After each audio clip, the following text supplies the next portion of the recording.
खैर, अब आपको पीओके लेके चलते हैं। पाकिस्तान के अवैध कब्जे वाले कश्मीर में हमास और जैश ए मोहम्मद के टेरर नेटवर्क का वीडियो वायरल है। हमास भारत के लिए अभी तक जैश ही चुनौती था, लेकिन अब हमास के साथ जैश की टेरर फ्रेंडशिप भी खतरनाक बनती जा रही है। सवाल यह है कि क्या अब वो समय आ चुका है जब भारत को अपना स्टैंड बदलना चाहिए, जैश की तरह हमास को भी टेरर ऑर्गेनाइजेशन घोषित करना चाहिए। पीओके से आतंक की डबल साजिशों पर फिक्र की रिपोर्ट जरूर देखिए। पाकिस्तान के अवैध कब्जे वाले कश्मीर में अब हमास का भी आना जाना लगा रहता है। हमास के आतंकी वहां खुलेआम रैलियों में, सभाओं में दिखाई देते हैं। इसका ठोस सबूत ददियाल इलाके से वायरल इस वीडियो में मिला है। वाकया 29 नवंबर का है, जिसमें देखा जा सकता है कि जैश ए मोहम्मद ने एक आतंकी मंच सजाया हुआ है।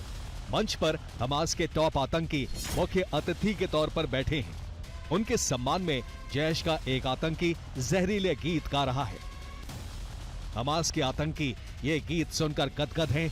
इसी मंच पर जैश आतंकी इलियास कश्मीरी भी मौजूद है।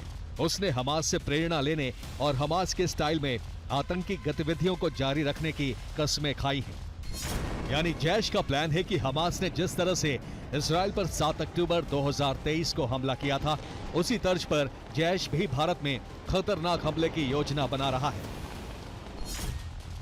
हालांकि मसूद अजहर ये प्लान बनाने के चक्कर में शायद भूल गया कि ऐसा कोई दुस्साहस इस बार उसके ताबूत में आखिरी कील ठोकने का काम करेगा। इसका ट्रेलर पहलगाम आतंकी हमले के तुरंत बाद वो देख भी चुका है।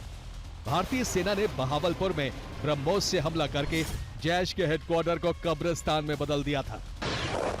खैर, बहावलपुर की चर्चा चल पड़ी है तो हमें भूलना नहीं चाहिए कि इस साल 5 फरवरी को हमास के टॉप लीडर खालिद कदूमी का बहावलपुर में अचानक से दौरा हुआ था। हमास के आतंकियों ने उसका फूल मालाओं से स्वागत किया था। वहां से उसने कश्मीर पर जहरीली तकरीरें भी की थी। अब ये दूसरी बार है जब जैश ने पीओके में फिर से हमास की मेहमान नवाजी की है।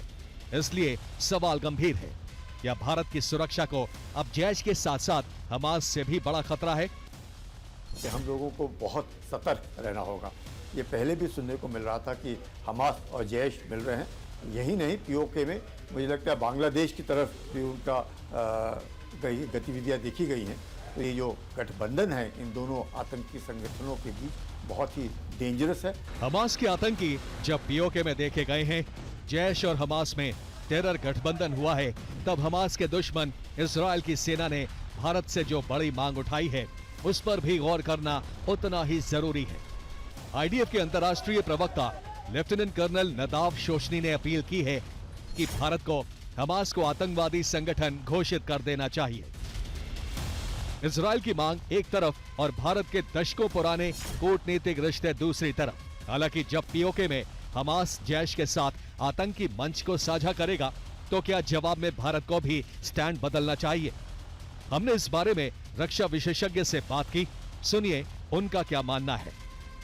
प्रूफ हो जाता है कि किसी न किसी प्रकार से हमास जो है भारत में अगर आतंकी गतिविधियों में शामिल पाया जाता है तो मुझे वो लगता है ये सही वक्त है इसको एक तरीके से आतंकी संगठन घोषित करना।